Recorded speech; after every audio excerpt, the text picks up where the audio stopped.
Non-Monogamy Help is a podcast where your questions about open, non-monogamous or polyamorous relationships are answered. Our host, Lola Phoenix, will consult a licensed therapist with over a decade of experience to address your problems. Names and locations have been changed or censored to keep your questions anonymous. You're listening to Non-Monogamy Help, the podcast.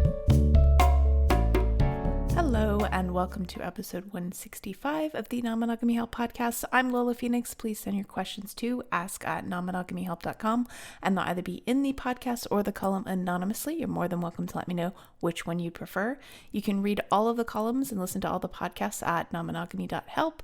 You can sign up to the emails that I send out on Wednesdays by going to nonmonogamyhelp.com/email, and you can follow Non-Monogamy Help on Instagram at non-monogamy help and TikTok at non-monohelp. If you join the podcast shout out tier by going to nonmonogamyhelp.com/subscribe, then I will, with your permission, read your name at the end of the podcast. Let's get to this week's discussion question. If this is the first time you're hearing this, every week before I read the letter, I put forth a discussion question that you can use with your friends, partners, or anyone else to get to know them a little bit more. I also answer it myself briefly to give you a little bit of context. This week's discussion question is from the Otter Being Polyamory Conversation cards. It's a cool little deck that has a bunch of polyamory related questions on it that is super, super helpful. You can get the cards by going to nonmonogamyhelp.com/cards, and you can get additional 10% off by using non-monohelp at checkout. So let's see, what do we have here? What aspects of your current relationship or relationships would you like to keep the way they are right now? I would say, because I am definitely in a more solo polyam place and really, really enjoying that, that is something that I would want to keep. That is an aspect I want to keep. I don't really have any interest in cohabitation, or definitely not interested in having children physically. Being involved in a child's life, it would really depend, I think, on a lot of other things, but definitely no interest in that physical having of any children whatsoever. And yeah, I'm super interested in being independent and remaining independent. That's what I'm interested in. So yeah, that is my answer to the question. What aspect of your current relationships would you like to keep the way they are now? This week is going to be a little bit different. I'm going to be rebroadcasting one of the more popular episodes, I Can Speak Today, which is episode 104 on Primal Panic. It's actually something that I have heard a lot of people talk about. So here is the episode.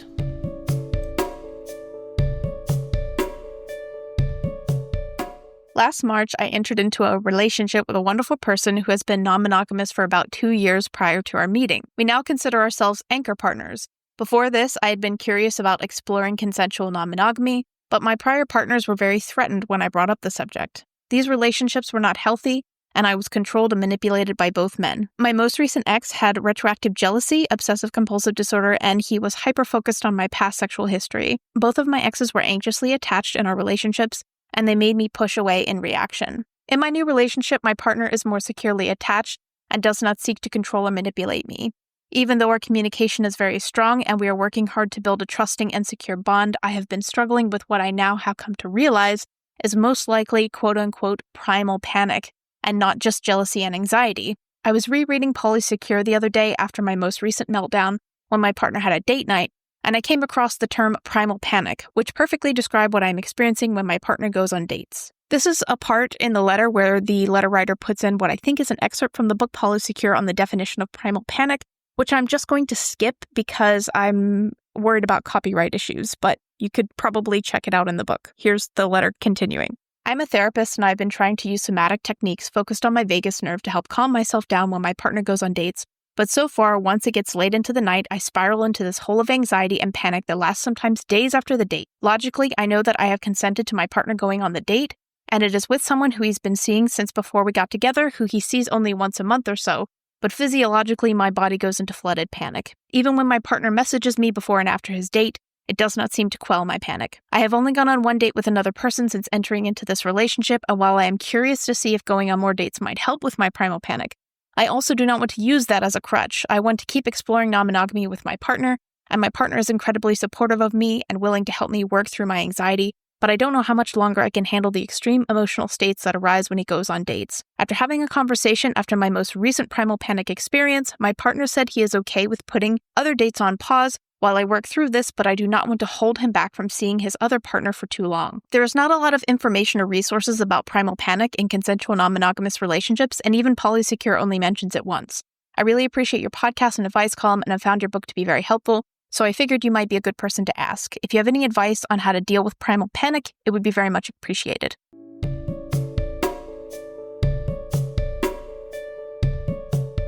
Before we get to this week's answer, I'm going to quickly plug this episode's sponsor, BetterHelp. Quite often in a lot of my columns and podcasts, I encourage people to seek a polyamory-friendly therapist. And for a lot of people looking locally for a therapist who may be supportive or understanding or even know anything about polyamory, it can be impossible or out of their budget.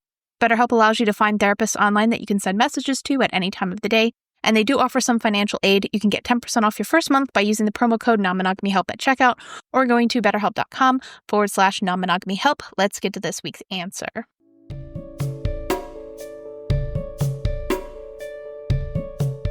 Okay, first and foremost, I have a confession to make. I really hate attachment styles, personally. And I know that they're useful for people, and it's not for me to tell you what's useful and what's not useful for you. Personally, my problem with attachment styles is this. I think that if you want a good encapsulation of someone who kind of, how do I put this? It's not so much that I think that they are total trash. It's just I feel like they are labels that people use for themselves that applied to situations when they were children that are no longer the case as adults. And I think that sometimes that labeling is often worse for people than it actually is helpful. Todd Baratz on Instagram, who is Your Diagnonsense on Instagram, Todd Baratz is a therapist. He talks a lot about the problem with attachment styles. It's not necessarily that attachment styles in and of themselves are bad things, but I feel like people overly rely on attachment styles to the point where it becomes unhelpful. What really demonstrates why it's unhelpful, for me personally, is the study that was done in 2011, I believe, and there may be better studies, and I totally am not a nutrition expert, so if you are and you want to say, actually, this study is bullshit, please feel free to let me know. But it was a study I read about milkshakes. There was a milkshake that they gave two groups of people. For one group of people, they said that this is a 620 calorie indulgent shake. And then for the other group of people, they said this is a 140 calorie sensible shake.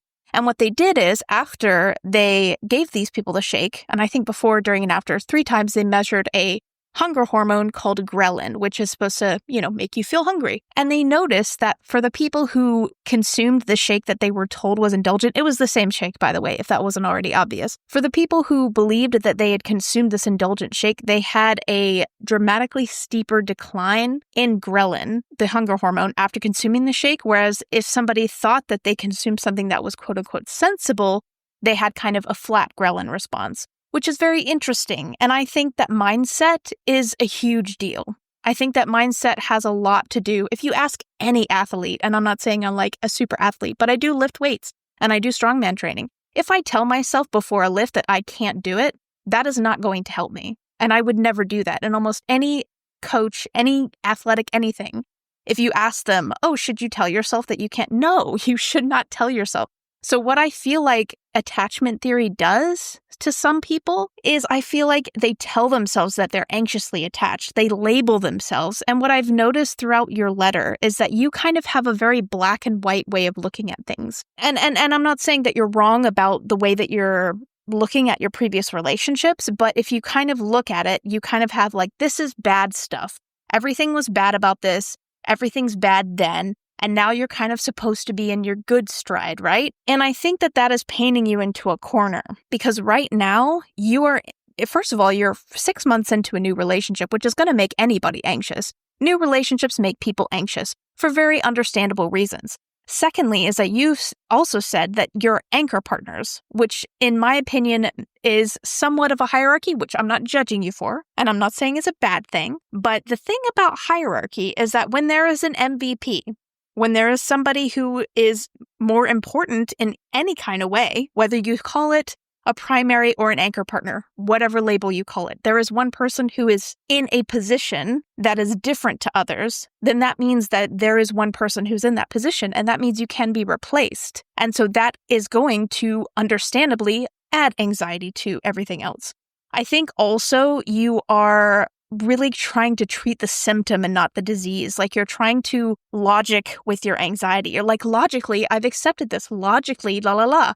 But you're kind of, and I did this as well when I had really severe anxiety, is that if I didn't try to appease the anxiety by giving it what it wants, which is kind of like what your partner is suggesting by not going on dates. And I also don't agree that that's a good idea because the more you give anxiety an inch and it takes a mile. Also, if you try and reason with your anxiety, trust me when I think I can say, and anyone who has anxiety can say, your anxiety can out-reason the shit out of you. And there's a good reason for that because your anxiety is a survival response. I don't like proposing this as anxious attachment. There's something that Todd Barat says that I really agree with, which is that adult relationships are inherently going to be insecure because you're not a child anymore. The reason why attachment and anxious attachment and all that other stuff was bad when you were a child is because you relied on your caregivers to keep you alive. You do not rely on your partner to keep you alive. So that attachment is going to be insecure, like it is. That's just how it is. No matter how quote unquote secure it feels, adults can and should leave relationships that don't serve them. So you are going to be anxious. And if you expect to feel quote unquote securely attached and all these sorts of good and bad black and white labels that you're putting on everything, you are adding pressure to yourself that just makes you more anxious. Your brain is trying to keep you alive. You grew up most likely, and if you haven't, then I apologize, but most of us grew up in a monogamous-centric society. Most of us grew up in a society that has told us since we were very, very young that monogamy is the thing that you should want. It is the thing that everyone does. You don't have any kind of modeling to go on, even if you want non-monogamy. Generally speaking, it's not a very common thing to see. So you have no models, you have no cultural script for it, you're trying something completely and utterly new, and then add to the fact that you have 2 relationships previous to this that didn't seem to work out well. I tend to try and avoid to paint things in such black and white terms. I'm not saying that the people that you were with were great to be with or helpful, but I do think that this kind of labeling of them, this like, oh, he has OCD, oh, he's this attached, oh, he's blah, blah, blah. I don't know if that's a helpful thing. I think your brain is trying to understand this as a means to survive, but it might be helpful for you to actually challenge yourself a little bit on labeling yourself, labeling other people, making everything black and white. Like, I'm pretty sure that your partner probably does experience a lot of emotions. Maybe he just doesn't work, he or she or they just don't work them out with you. That doesn't mean that they don't have them. So you kind of labeling this as like, oh, this person is securely attached and I'm not securely attached because I have feelings. Like, I just think this is making it so much worse. And it makes total sense for you to be afraid. It makes total sense for you to be anxious. And then added to the fact that I feel like you trying to constantly ground yourself. I mean, I'm not there. I don't know what's going on in your head, so it's hard for me to say. But for me, it doesn't feel like you're actually trying to be in your feelings. It seems like you're trying to ground yourself away from them. Seems like you're trying to get away from the feelings, get away from them. No, I don't want these feelings. It means I'm not securely attached, blah, blah, blah. I don't feel like you're in your feelings. So you keep running from them and they keep chasing you because your brain is like, I don't know what to do. I have been told my whole life that this is how relationships are, and now this is different. And we've also had some bad experiences. I want to protect you from pain. And that's what your brain is doing. It's trying to protect you from pain. This isn't primal panic. I mean, I don't even know enough about what primal panic is supposed to be to necessarily say whether or not it's a good definition. But I think that this is, and all of our emotions are useful information for us to have, and sometimes designed to keep us safe. They don't always keep us safe because we are living very different lives now than our ancestors, and our emotions and the way our body responds, our physiological responses have been evolving over a long, long period and of pretty much a very different lifestyle than what we live now. It's not even about monogamy or polyamory anymore. So, this is about having a completely different nervous system response and needing that nervous system response to survive. And by the way, I'm not saying that no other humans today kind of live in a life or death situation. But what I'm saying is that you have all of this inbuilt survival physiology that your body is going to remember and respond with. And of course, you're having these big panic episodes. Why wouldn't you? Why wouldn't you have them? That makes you're trying to logic out of anxiety instead of logic into anxiety and understanding anxiety and why it's happening to you. It's happening to you because your brain is trying to keep you alive. Your brain doesn't know what the hell's going on, but it knows that its job is to keep you alive. And kind of like, obviously, the brain isn't self-aware, but you know what I mean. So yeah, I just feel like the way that you're approaching this is very kind of binary. It's very kind of, I'm going to give these things labels, and these labels are very binary in a lot of ways. You're either good or you're bad, and this is a good or bad situation. My partner that I'm with now is good, and I'm bad because I'm, and I think that that's making things so much worse for you than it has to be. Of course, your brain's freaking out.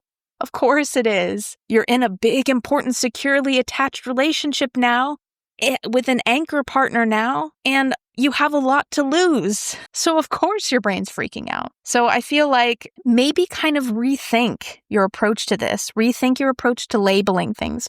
Rethink your approach to yourself. Can you step away from this kind of inclination to label and practice some acceptance of your feelings and understanding and just welcoming them in a weird way, which I know feels weird, as a person who's had anxiety for most of their life, who pretty much my anxiety is almost non-existent now. And I think a big part of that comes from the fact that, I feel like I had to be honest, I had an I know what you did last summer moment where I was just fine, come kill me then, because I had, really bad health anxiety. But I think that part of it comes from acceptance. Part of it comes from going, okay, this is my fear. I have this. Because a big part of what made my anxiety worse for so many years was seeing myself as a Sisyphus and seeing myself as I'm pushing this thing. I'm always working towards never having a panic attack. That's my goal, and that means success. And if I have a panic attack, that means the thing has rolling down and now I have to push it up again. That mind frame made things so much worse. And when I just said, you know what, I have panic attacks, and that doesn't mean I'm a failure. It doesn't make me a bad person.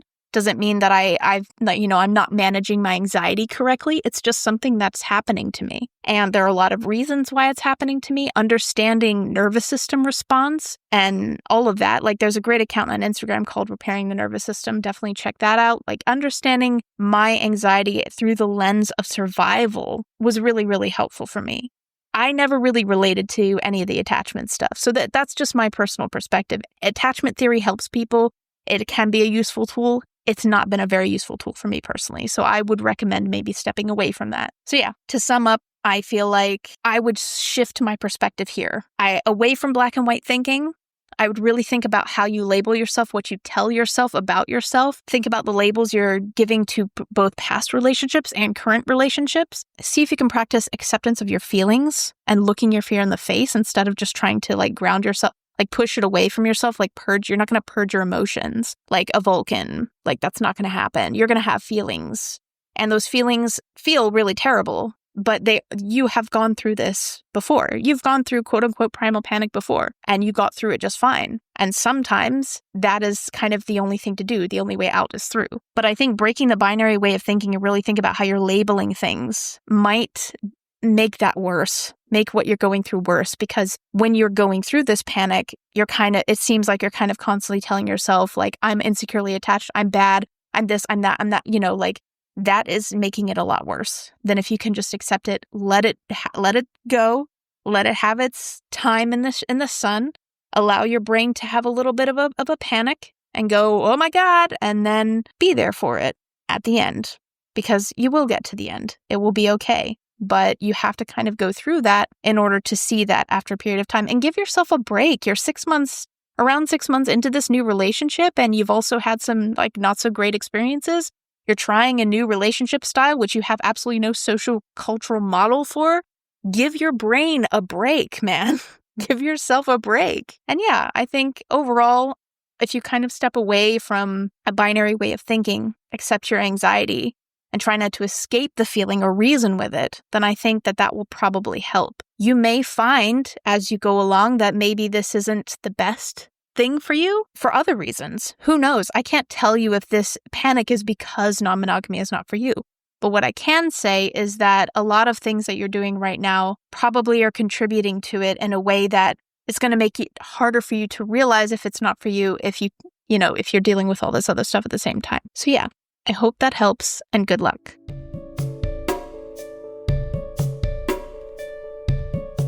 Thank you so much for listening to episode 165 of the Non-Monogamy Help podcast, which was a replay of episode 104, which was super popular. So hopefully, if you haven't listened to all the episodes before, you had a chance to catch up with that. If you want to be awesome, you can sign up on the website to support me by going to nonmonogamyhelp.com/subscribe. And you can sign up to the podcast shoutout support tier. My current podcast shoutout supporters, I'm going to say that right, are Ermi, Mike Kander, and Matthias Caden. If for whatever reason you can't support economically, there are a few things you can do. You can subscribe to the free tier by going to nonmonogamyhelp.com/subscribe. Sign up to early access email by going to nonmonogamyhelp.com/email. Take a screenshot of the podcast, share it to your stories, rate and review the podcast on iTunes and Spotify. And I also totally forgot to mention, I don't think I put this in my last podcast episode, but I have a new book. I have a book called Supporting Someone Polyamorous, which I released, or was officially released, at the end of August.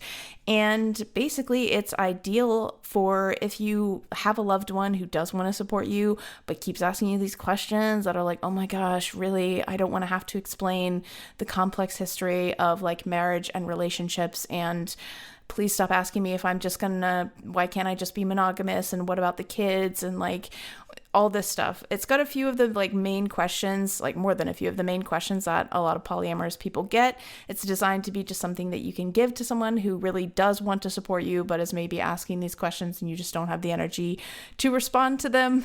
And yeah, just a good general read. It has a lot of basic information as well, so you can have that be covered, and just a guide on how they can be more supportive of you and listen and respect your boundaries and everything like that. So yeah, check it out on JKP's website, Jessica Kingsley Publishers, or you look up Supporting Someone Polyamorous. You can also get it at your local independent bookstore. I'm always super keen on that.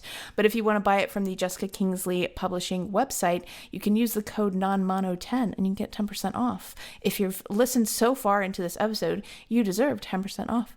So yeah, check that out, Supporting Someone Polyamorous. All right. That's all for this week. You'll get a new column next Friday and another podcast episode in a fortnight. Thank you again for listening.